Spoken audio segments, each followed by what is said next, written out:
Kalau menurut saya ya, mencintai diri sendiri itu justru di hari ini banyak banget nih perempuan yang terlalu lama hidup dengan mendahulukan semua orang sampai lupa untuk menjaga dan mencintai dirinya sendiri.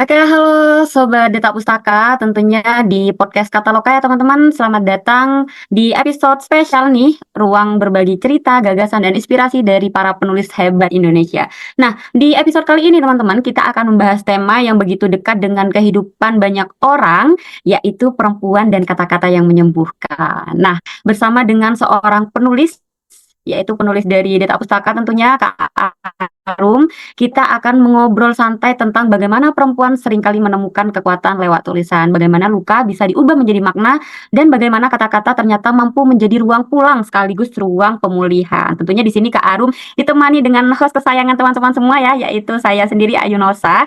Jadi teman-teman, terkadang kita tuh kan ada perasaan yang mungkin sulit sekali dijelaskan lewat kata-kata ya, lewat suara maksudnya gitu. Tetapi kita bisa memeluk semua permasalahan itu dengan tulisan. Jadi mungkin di episode kali ini nih ya, teman-teman, kita akan menemukan nih bahwa menulis itu bukan hanya tentang merangkai kata, tapi juga tentang menyembuhkan diri sendiri. Jadi siapkan camilan, teh atau kopi favorit teman-teman deh untuk mendengarkan episode ini dari awal sampai akhir.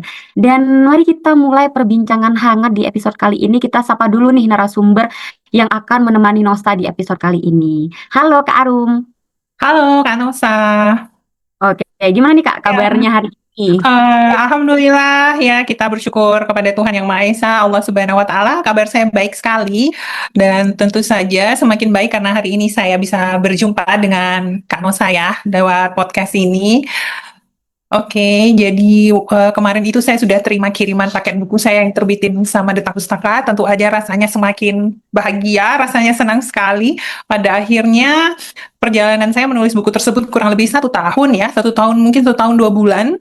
Akhirnya saya ngerasa plong banget, udah selesai. Senang juga akhirnya udah diterbitkan. Covernya saya suka sekali.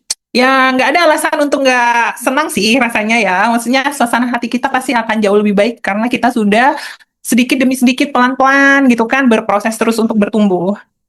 Oke, mungkin bisa memperkenalkan diri sebenarnya ini Kak Arum tuh siapa gitu Kak, dan sekarang kesibukannya ngapain?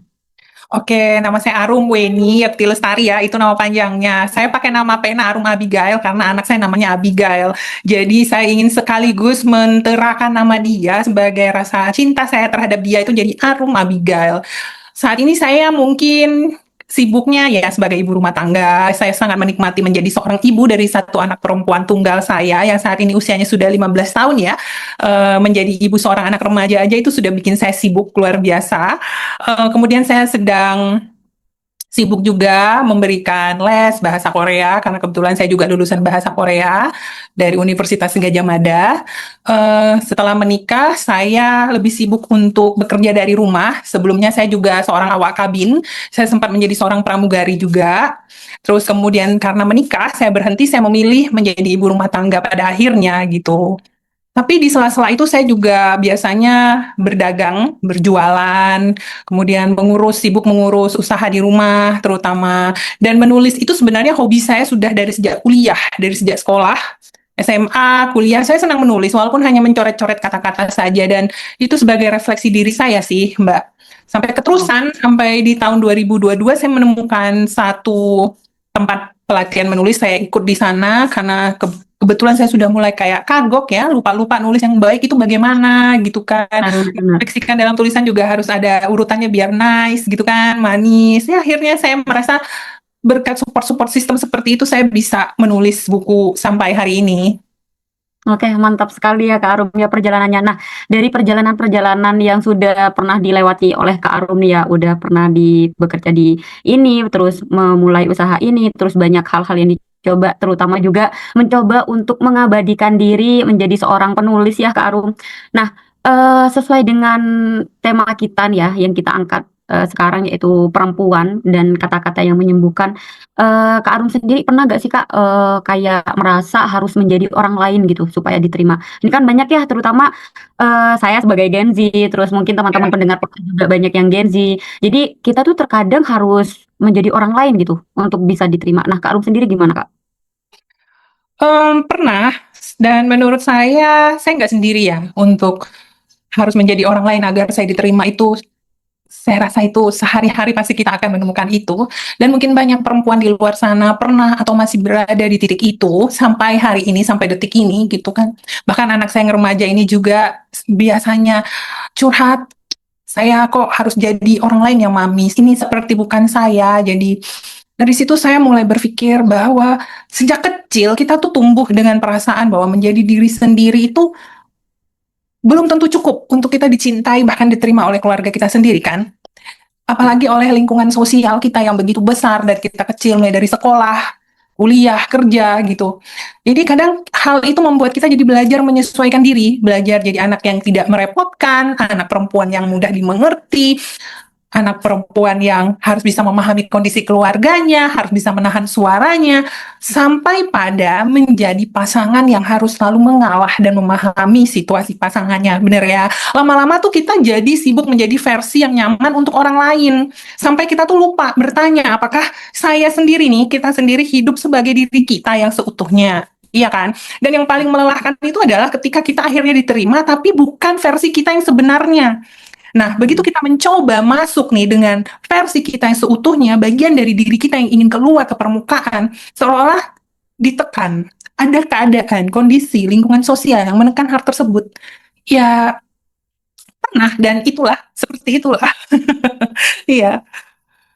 Terus kapan nih menurut Kak Arum gitu, seseorang itu mulai kehilangan self worth-nya Kak?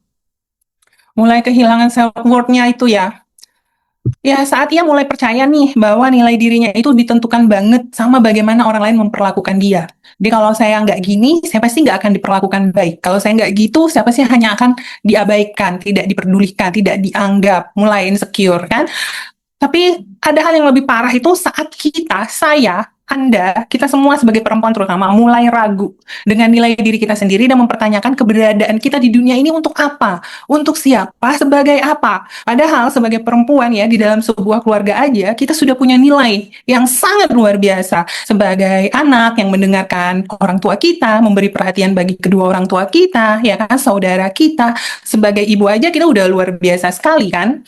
Dan itu tidak perlu dipertanyakan lagi sebenarnya self worth itu. Cuma kadang-kadang karena kita seringkali hadir sebagai orang yang bukan kita, bukan versi kita, kita mulai kehilangan itu gitu loh. Mulai kehilangan bahwa diri kita itu layak gitu loh. Terus belum lagi kita seringkali menghadapi penolakan yang memang pada dasarnya tidak mudah banget ya Mbak Nosa. Dan seketika tuh kita merasa secara spontan bahwa kita tuh nggak seprioritas itu di lingkungan kita, bahkan di dalam keluarga kita sendiri, ya kan? Terutama bagi orang lain, kita ngerasa kayak, oh dia nggak prioritasin saya nggak seberharga itu. Bahkan ketika penolakan itu membuat kita merasa tidak layak, kita terus ngerasa bahwa kita ditinggalin, membuat kita merasa nggak cukup. Ketika kita tidak dipilih, membuat rasanya kita tuh jadi kalah, jadi orang yang kalah gitu kan. Padahal perlakuan orang lain itu seringkali hanya menggambarkan kapasitas dia dalam mencintai kita gitu loh. Bukan nilai diri kita. Tapi sayangnya, karena masih banyak perempuan tumbuh dengan cinta yang bersyarat seperti itu, jadi perempuan-perempuan mungkin saya masih seperti itu dulu gitu loh. Masih terbiasa berpikir bahwa kita harus menjadi sesuatu dulu, baru kita akan dicintai. Secara sempurna ya, bukan cinta yang pakai tapi baru cinta yang betul-betul ya udah mau apa adanya kamu, kamu tetap pantas, layak, kamu tetap prioritas, worth gitu. Nah, apa sih dan bagaimana arti untuk bisa menerima versi itu, Kak? Mungkin kan Kak Arum sekarang udah bisa berdamai dengan hal-hal yang seperti itu. Nah, untuk kita-kita nih yang mungkin memiliki apa insecure gitu, dan harus bisa menerima gitu. Apa sih yang bisa Kak Arum bagikan ke kita-kita untuk bisa menerima versi diri kita yang seperti itu? Menerima versi diri kita tanpa insecure ya.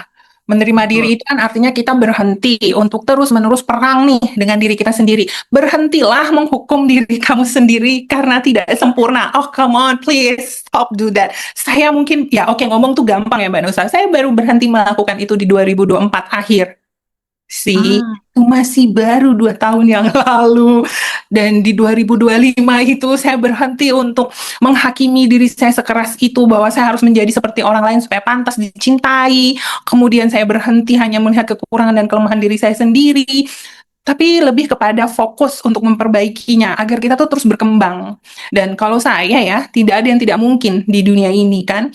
Selagi masih ada ilmunya ya Mbak Nusa, dan ada trik-triknya. Kalau trik saya biasanya mulai membuat list apa saja yang sudah saya capai dulu, kemarin, hari ini. Oh ternyata kalau saya flashback ke belakang, banyak banget udah pencapaian saya. Cuma ketutup tirai sama pencapaian orang lain yang saya lihat di media sosial. Tuh, benar. ya kan?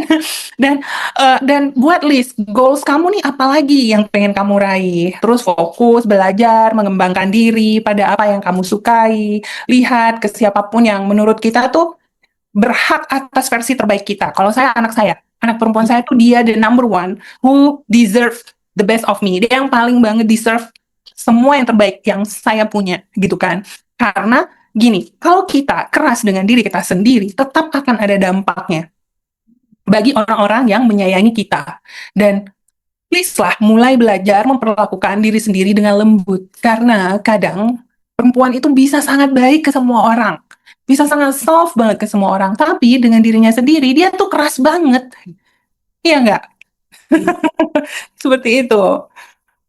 Oke, dari hal itu ya Kak Arum, Nosa sangat penasaran gimana nih, nah ini kan 2 tahun yang lalu nih Kak Arum bisa selembut itu ke diri sendiri atau bisa menerima atas keinsecurean atau kekecewaan lah yang kemarin-kemarin ada gitu di masa lalu.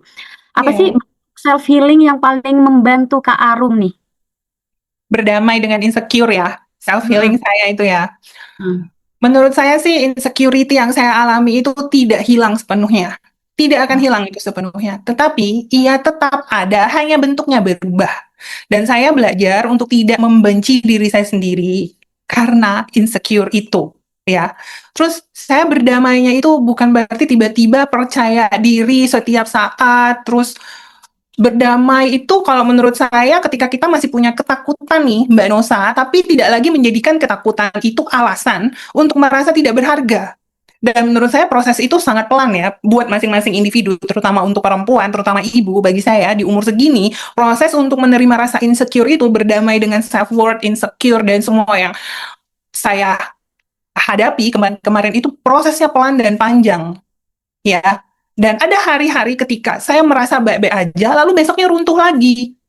Tak ada aja dar-der-dornya gitu kan, bener nggak sih? Gebrakan tuh dari lingkungan sosial ada aja gitu, dan itu sebenarnya manusiawi, dan kita bisa menuliskannya. Nah itu dengan cara menulis, cara saya apa yang saya sukai, kita sukai, dan kita bisa mulai dari sana untuk mengembangkan diri kita. Terus stop membandingkan diri dengan orang lain. Mulai sedikit-sedikit tuh kalau saya sekarang ini mengurangi paparan terhadap media sosial yang hanya memajang kehidupan orang lain ya, Mbak Nusa, itu benar-benar saya kurangi bahkan tidak sama sekali, tetapi lebih kepada menggunakan media sosial itu untuk melihat konten-konten yang fokus pada minat dan apa saja yang membuat saya tertarik. Media sosial, konten yang membuat saya lebih mengenal citra diri saya dan membuat saya bisa melihat pencapaian apa saja yang sudah saya raih sampai hari ini. Ya, mungkin betul. itu juga bisa untuk teman-teman yang lain ya. Mhm, betul. Nah, berbicara dengan konten ya, Kak Arum, juga banyak nih berita-berita yang seliweran, mungkin juga FYP ya di Kak Arum, bagaimana banyaknya perempuan-perempuan di luar sana yang itu, masih banyak menggantungkan kebahagiaan atau menggantungkan diri sendiri ke orang lain. Jadi ketika, dia sudah kehilangan atau dia, bahasa kasarnya dibuang gitu ya Kak Arum ya. Jadi Mhm. dia bingung nih, karena dia sudah terlanjur untuk menggantungkan dirinya sendiri ke orang lain. Kenapa ya Kak Rum? Kenapa ya bisa perempuan itu, eee, mungkin 1001 lah ya, nggak semua perempuan, tapi ada gitu. Apa yang buat dia itu menggantungkan dirinya atau perasaannya ke orang lain? Kalau menurut saya sih, menggantungkan perasaan ke orang lain itu sebenarnya karena insecure dan kebutuhan untuk menerima versi dirinya, tapi penting banget untuk mendapatkan make sure validasi, baliknya lagi ke validasi seperti itu, yang menyatakan kepada dirinya bahwa saya betul, saya benar seperti ini, apa yang saya rasakan itu benar, karena seringnya kita sering denial atau meragukan apa yang kita rasakan, jadi kita sangat membutuhkan orang lain untuk melihat itu semua tentang perasaan diri kita. Seperti itu. Tetapi kadang-kadang kita jadi hilang arah, kita jadi sangat bergantung sekali dengan penilaian orang. Adanya kehadiran orang itu jadi menentukan mood kita, menentukan emosi kita, perasaan kita. Padahal nggak semestinya juga seperti itu. Ada kalanya kita harus berani menghadapinya sendirian, menghadapi emosi kita, menghadapi apa yang kita rasakan, kelemahan, bahkan luka dan trauma kita sekalipun, kita harus berani memilih untuk menghadapinya sendirian. Karena nggak setiap orang itu punya kapasitas untuk memberikan apa yang kita harapkan. Kadang-kadang semakin tinggi harapan kita, itu malah semakin nggak karuan rasanya. Karena ternyata ekspektasi kita itu kalah dengan kenyataan. Seperti itu. Oke, berbicara tentang validasi ya Kak Arum ya, tadi sudah dijelaskan sama Kak Arum bagaimana kita harus bisa berhenti mencari validasi ke orang lain dengan cara kita memanajemen emosi, memanajemen bagaimana perasaan kita gitu, kayak seperti trauma tadi ya. Jadi kita yang harus bisa memanajemen hal tersebut ya Kak Arum ya. Iya, betul. Berarti kalau menurut Kak Arum sendiri nih, tanda seseorang ya, kita tidak berbicara tentang perempuan atau laki-laki lah, kita tidak Iya, berbicara di sini. iya. Karena validasi itu bisa apa ya, datang dari siapapun gitu. Apa sih Kak Arum tanda seseorang itu belum mengenal dirinya sendiri, Kak Arum? Tanda seseorang belum mengenal dirinya sendiri. Saya rasa ini sangat berlaku banget untuk diri kita dan maupun orang-orang lain, yaitu kita selalu merasa kurang. Kita selalu merasa kurang, terus kita sering kehilangan identitas, kehilangan arah, apa yang kita inginkan, tujuan kita apa, kita nggak tahu. Terus kita sering kali, kadang-kadang dengan sikap kita yang seperti itu, kita justru menyalahkan orang lain. Hmm. Iya kan? Kalau ini berlaku untuk perempuan maupun laki-laki ya, menurut saya. Di mana ketika banyak luka, banyak trauma yang nggak terselesaikan, atau ada perasaan dendam, marah dalam perasaan kita, itu kita justru merasa kurang. Dunia ini kurang terus buat kita. Dan kita happy-nya hanya sebentar aja kalau kita dapat validasi atau pengakuan dari orang lain. Atau ketika kita meraih sesuatu yang seharusnya bikin kita senang dan puas serta bersyukur, itu senangnya hanya sebentar. Kemudian senang itu hilang. Sepertinya kita ini tidak ada rasanya apa-apa lagi hidup di dunia ini. Dan menurut saya itu salah ya. Dan kalau kita sering merasa kurang, mungkin ada baiknya, ya hidup tidak sempurna, tidak ada hidup yang sempurna. Hanya saja kita belajar untuk menjadi sempurna dengan mensyukuri hal-hal dari perkembangan kita sehari-hari. Baik perempuan, baik laki-laki, ya kan? Jadi kalau menurut saya untuk merasa cukup itu penting banget. Kalau kamu sering terus-terusan merasa kurang, saya rasa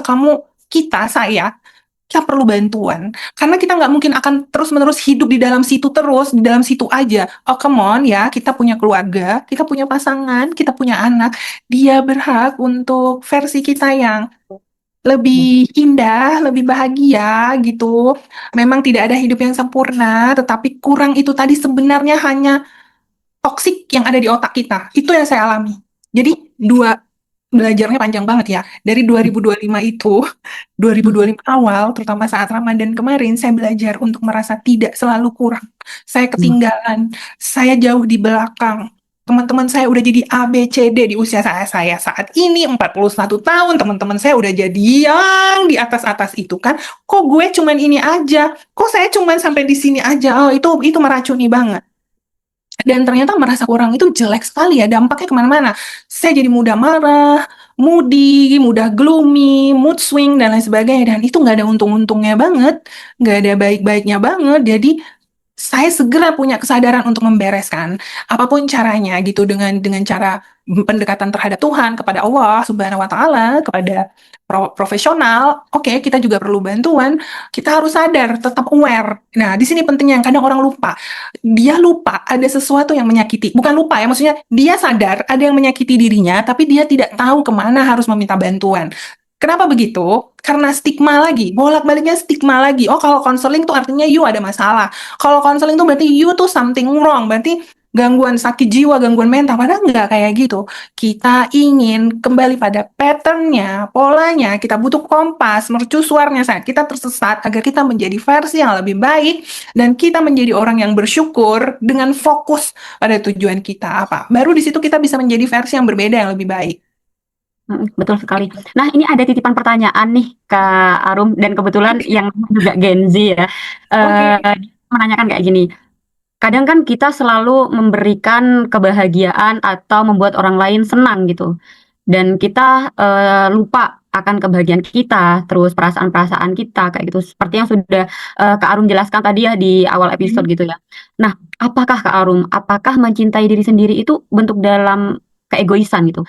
Karena banyak Gen Z nih ya, bukan cuma Gen Z sih ya, banyak milenial pun atau boomers pun juga mungkin pernah merasakan kadang ketika kita merasakan atau kita mencoba untuk mencintai diri sendiri itu kayaknya egois deh aku gitu. Soalnya lebih kayak mencintai diri sendiri. Nah, kalau menurut sudut pandang Kak Arum, gimana tuh Kak? Kalau menurut saya ya, mencintai Hmm. diri sendiri itu justru di hari ini banyak banget nih perempuan yang terlalu lama hidup dengan mendahulukan semua orang. Sampai lupa untuk menjaga dan mencintai dirinya sendiri, merawat rambutnya, berdandan, memakai lipstick, of course gitu kan, memakai minyak wangi gitu. Lupa, saking dia mikirin nih, oh hari ini harus harus ini, nyiapin sarapan dulu, nyiapin ini dulu, anakku harus ini dulu. Ya, itu semua kewajiban yang harus tunai ya. Tapi kita juga harus ingat bahwa mencintai diri sendiri itu no, itu bukan selfish. Karena kenapa ada kata-kata egois ketika kita mencoba mencintai diri sendiri, terutama perempuan ya? Karena kita diajarkan untuk mengerti semua situasi kondisi, untuk mengerti keadaan orang lain, memaafkan orang lain. Tapi kita tuh jarang banget diajarkan bagaimana caranya merawat diri sendiri tanpa rasa bersalah. Ya nggak sih? Feeling guilty ya, kayak gitu ya. Padahal mencintai diri sendiri itu bukan berarti menjadi selfish. Itu hanya berarti kita juga manusia yang pantas diperlakukan dengan baik, pantas diperlakukan dengan lembut. Nggak usah nunggu orang lain perlakuin kita seperti itu. Kita dulu. Saya sekarang ini Mbak Nosa, kalau saya nggak mampu bangun pagi, ya sudah lah, ya wes lah, tak turun meneh gitu kan. Saya tidur lagi aja. Nggak apa-apa, nggak ada masalah. Hari ini saya nggak sanggup masak. Badan saya pegel-pegel semua. Kalau aku sakit, anakku nanti gimana? Ya udah kita go food aja. Kita grab food aja. Udah gitu loh. Kadang Betul. perasaan bersalah itu muncul saat kita mencintai diri kita sendiri. Karena kita tuh selalu melabel bahwa perempuan itu harus jadi super mom, kita tuh bukan Marvel Group, come on stop. Kita tuh bukan mutan, bukan Storm kita ini. Nggak ada kita di Marvel Group itu dan kawan-kawannya. Jadi perlakukan diri kita seperti manusia gitu loh. Kadang-kadang nih kita nggak perlakuin diri kita manusiawi loh. Sadar nggak sih Mbak Nusa? Kita tuh perlakuin diri kita tuh seperti mesin. Bahkan mesin aja bisa panas, konslet, terus duar, meledak gitu kan. Apalagi Setuju, kita yang cuman human being, ya kan? setuju Gitu. sekali. Kak Arum, nah ini sangat seru sekali ya teman-teman. Mungkin teman-teman yang menonton episode ini nantinya setelah tayang ya, mungkin pasti tidak akan stop di tengah jalan. Nah, tapi sebelum kita lanjut untuk ngobrol terus dengan Kak Arum, teman-teman di sini Nosa mau memberikan informasi untuk teman-teman penonton podcast Kataloka tentunya, yaitu dengan berupa video ya teman-teman. Jadi teman-teman jangan sampai melewatkan informasi yang Nosa berikan dan jangan sampai keluar dari channel ini karena kita akan terus ngobrol dengan Kak Arum. Oke teman-teman, selamat menonton videonya. Kalau misal buku kamu dibajak, gimana? Udah capek-capek nulis, malah dipakai tanpa izin. Rugi banget kan? Mau ngurus haki tapi ribet dan makan waktu. Dengan paket terbit all-in-one, kami bantu buku kamu terbit lengkap dengan haki. Kami siap bantu urus ISBN, layout, editing, desain cover, sampai promosi dan penjualan marketplace. Sebagai penulis, kamu dapat free 15 eksemplar dan royalti 15%. Jangan sampai kelewatan promonya ya. Hubungi kami sekarang. Oke teman-teman, kembali lagi ya dengan Ayu Nosa di sini dan juga narasumber kita di episode kali ini yaitu Kak Arum. Oke, kita lanjut ngobrol-ngobrol seru lagi ya teman-teman. Jadi teman-teman jangan sampai meninggalkan episode ini sampai akhir nanti. Nah, oke Kak Arum, kita lanjut lagi di sini. Nosa pengen ini sih, penasaran ada nggak ya kira-kira? Ya semoga ada ya Kak Arum ya. Ada nggak ya kira-kira satu kalimat yang itu bisa mengubah sih enggak sebenarnya, tapi itu bisa membuat Kak Arum percaya kalau perempuan itu bisa tumbuh gitu. Satu kalimat aja. Satu kalimat, apakah ini seperti afirmasi gitu ya? Ya betul. Afirmasi positif yang biasanya saya gunakan sehari-hari bahwa saya tidak harus, satu aja ya, saya Mm, tidak harus terlihat sempurna untuk terlihat bernilai dan berharga. Ya, Ya, lagi. itu dia. Itu kalimat yang kelihatannya mungkin terdengar simple aja. Saya tidak harus sempurna, tapi bukan berarti saya menerima ketidaksempurnaan saya tuh tidak, Mbak Nosa. Tapi lebih begini, saya menerima dulu. Saya menerima dulu bahwa saya memang tidak sempurna dan sesuatu yang kita lihat terlalu sempurna pun itu sebenarnya hanya terlihatnya saja di permukaan. Bener. Jadi saya kembali ke situ bahwa nggak apa-apa kok nggak sempurna. Dari ketidaksempurnaan itu saya bertumbuh dan belajar serta berkembang. Dari ketidaksempurnaan itu pasti Tuhan Allah Subhanahu wa taala itu memberikan kita maksud dan tujuan. Kenapa kita dibuat tidak sesempurna itu gitu loh. Jadi pasti akan ada tetap cantik-cantiknya, tetap ada ganteng-gantengnya, ya kan? Tetap ada istimewanya, you are so special gitu loh. Bahkan Allah Tuhan itu selalu mencintai kita apa adanya kok gitu loh. Kenapa kita tuh nggak bisa mencintai diri kita yang nggak sesempurna ini gitu loh. Kok bisa ya? Benar sekali. Nah, kalau berbicara tentang karya ya Kak Arum, seperti tadi bagaimana self healing Kak Arum yaitu dengan menulis, apalagi sekarang juga mengabadikan dalam bentuk buku ya. Nah, di sini apakah Kak Arum setelah kemarin berhasil untuk menerbitkan buku yang tentunya bekerja sama dengan Detak Pustaka, apakah sebentar lagi ada proyek baru nih Kak Arum? Buku ya? Iya, Iya. betul. Setelah 2 minggu itu saya selesai memfinalkan buku saya dengan tim editing dari Pustaka, saya terus dalam hidup saya yang sudah 41 tahun ini, yang banyak gebrakannya ini, saya punya kadang-kadang hal-hal yang saya simpan dan saya ingin menceritakannya tapi dalam bentuk novel. Ah, Kali ini novel. Dan mungkin saya belum pernah menulis novel, tetapi saya membimbing diri saya untuk menulis novel. Ya, mudah-mudahan ini bagus untuk saya juga yang membaca nanti gitu loh. Dan tentang novel tentang kehidupan kita sehari-hari aja yang dihadapi oleh perempuan-perempuan dulu hingga hari ini gitu kan. Seperti itu. Tapi masih baru sampai chapter 6. Kemungkinan ini akan sampai chapter 20 karena ini panjang sekali tentang perjalanan hidup, tentang keluarga, tentang sibling, saudara. Jadi terlalu kompleks juga sebenarnya. Cuman saya berusaha untuk menyederhanakannya sehingga tidak terlalu panjang. Tapi lebih manusiawi gitu loh. Gimana kita, novel yang saya buat ini, yang sedang saya tulis ini adalah novel yang mengajak lingkungan orang-orang khususnya untuk lebih manusiawi terhadap diri sendiri dan orang lain. Oke, mantap sekali. Nah, sebelum nih kan masih chapter 6 ya prosesnya ya Kak Arum. Sebelum Iya. itu terbit nantinya mungkin teman-teman penasaran nih, dari tadi kan kita berbicara juga nyepil-nyepil sedikit tentang karya buku Kak Arum kemarin. Yang pertama mungkin bisa disampaikan ke teman-teman judul bukunya apa, terus bisa didapatkan di mana. Jadi biar teman-teman pendengar podcast Kataloka bisa membaca karya buku Kak Arum yang pertama.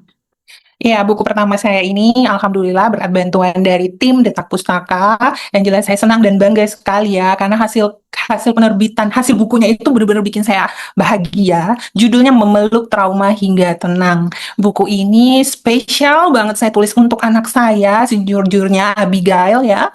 Dan buku ini bisa didapatkan di Shopee, di TikTok, di Tokopedia TikTok ya. Terus ada di website Detak Pustaka sendiri. Bisa juga kalau senangnya buku digital ada Google Playbook-nya ya Mbak Nosa kalau saya tidak salah.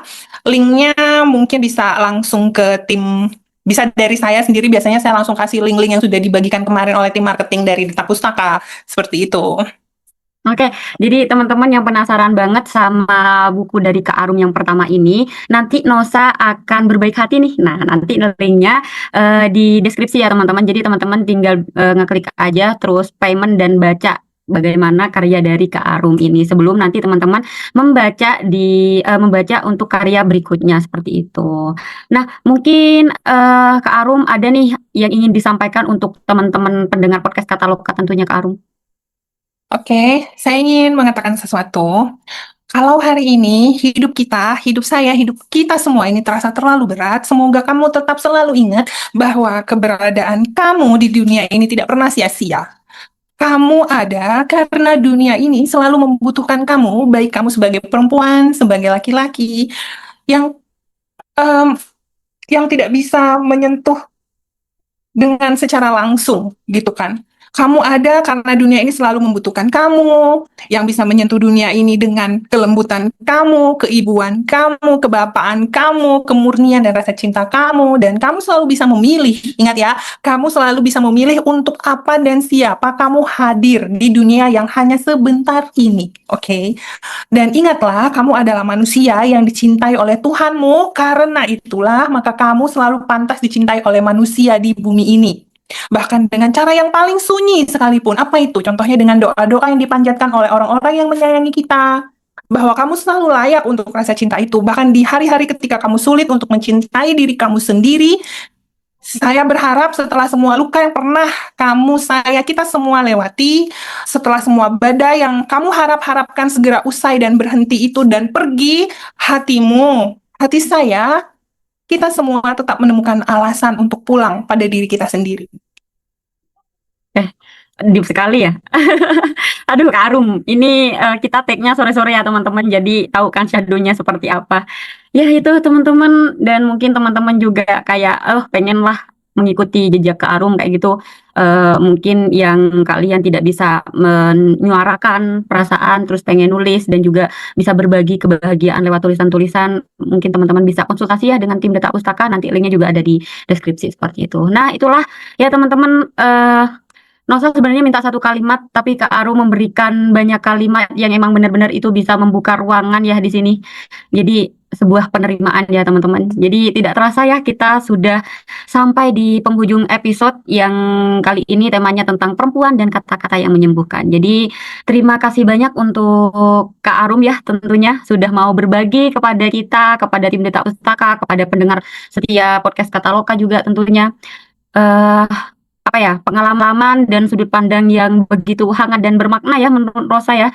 Semoga banget nih, semoga obrolan kali ini bisa menjadi pengingat ya teman-teman bahwa setiap perempuan itu memiliki cerita dan setiap cerita punya kekuatan untuk menyembuhkan baik untuk diri sendiri maupun juga orang lain seperti itu. Buat teman-teman nih yang lagi sedang proses ya, sedang belajar menerima diri atau sedang mencari tempat untuk pulang lewat kata-kata, semoga episode ini bisa menemani dan menguatkan teman-teman semuanya. Jadi jangan lupa untuk terus mendukung karya-karya penulis Indonesia bersama dengan Detak Pustaka tentunya.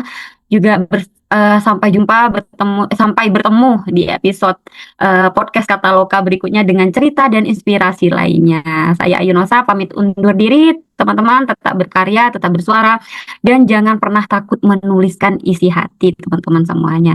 Oke teman-teman, sampai jumpa di episode berikutnya ya. Sampai jumpa. Kamu baru saja mendengarkan podcast Kataloka dari penerbit Detak Pustaka. Follow media sosial kami dan jangan lewatkan episode seru lainnya setiap minggu. Sampai jumpa dan terus semangat berkarya.